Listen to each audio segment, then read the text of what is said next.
you had concerns at the time, your husband certainly had concerns at the time, that he never really had due process to defend himself from allegations like this. Have we learned anything over the years about due process, not just for the accusers, but also for the accused? Well, I think that you have to take each of these situations, sort of on their own merits. And what we have today is a process that has been rushed, that has been deliberately opaque. And yes, there should be due process for everyone involved. My next guest takes some issue with those comments. Juanita Broaddrick says Hillary Clinton had a far different response when she came forward in the 1990s, accusing former President Bill Clinton of raping her while running for governor of Arkansas in 1978. Here now exclusively tonight is Juanita Broaddrick. Juanita, good to see you. Thanks for being here. What goes through your mind when you hear her talk about due process and fairness for the accused and the accuser? Oh, the first thing you think about is she didn't give it to me. She didn't give it to Kathleen Willey or Paula Jones. She didn't give that to any of us. She's asking for things that she denied the victims of her husband.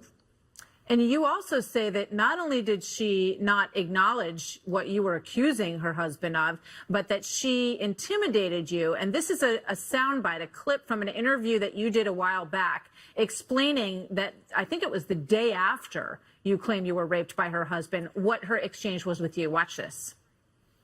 She grabbed a hold of my arm and my hand, and she pulls me into her, and she says with this very angry look on her face, which had been so pleasant seconds before, and in a low voice says, "Do you understand everything you do?"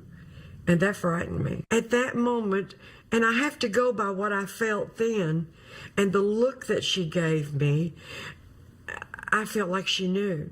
And that she raped you. Yes, and that she was telling me to keep quiet. You felt she was warning you to shut up. Oh, yeah. She was so nice when she first said it to me.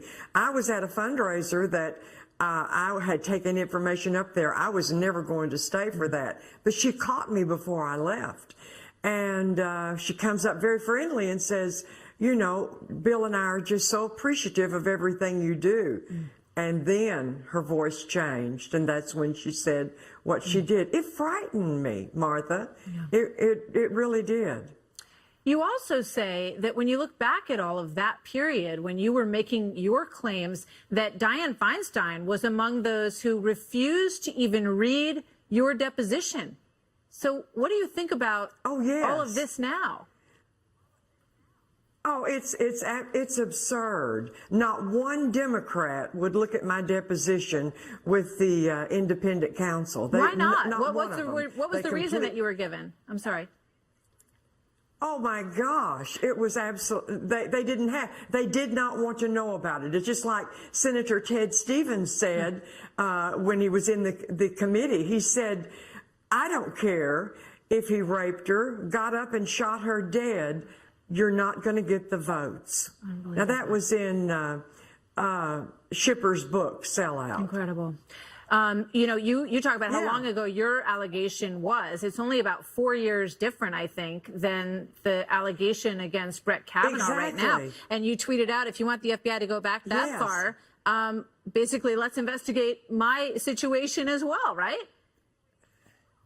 Oh, exactly. Why not? You know, everybody says, well, it was litigated and adjudicated. My case was never litigated. It was never adjudicated. It never went to court. I was never discredited. So let me ask you this. When you hear the parameters that are being set, they really want to do this vote next week. What do you think about this woman, this accuser? Does she deserve more than she's getting right now from the senators in terms of speaking her mind, or is what they've offered her appropriate in your mind? I feel like it's very appropriate. I feel like she should come Monday or let them come to her and let her tell her story. If they feel like there's more investigation that needs to be done, do it. But I think she should come and tell her story. You know, you think back on your case and the Bill Clinton cases, and obviously, you know, so much has changed. You know, now we're in the Me Too movement. It's almost like it's completely opposite, because back then, no one, so many people refused to believe you. Now Oh, I it know. feels like you can make an accusation and everyone is supposed to believe you. What do you think about that? Well, I think the Me Too organization is for liberal women or liberal men that have been sexually assaulted. I don't think it includes the Clinton victims at all. I don't think they want us in that. Me Too may help some people, but it certainly has no advantage for me. I think it's a good lesson because we do need to look at these situations with an open mind, and we have to understand that lives get destroyed on both sides of the equation in terms of the guilty party and who the innocent party is. What would be your message for her tonight as she contemplates whether or not she should go to that hearing on Monday? She needs to think exactly what happened. Was it really Brett Kavanaugh that she can remember? She needs to get her story straight, and she needs to be able to recount. I can't imagine being a 15-year-old girl and not telling anyone about it. So that surprises you that she didn't share it with anyone. You shared it with several people. Yes. I know I was 35 at the time, but it's just a young girl. I can't imagine her not going home, telling her parents, telling someone. Juanita, thank you. Great to see you tonight.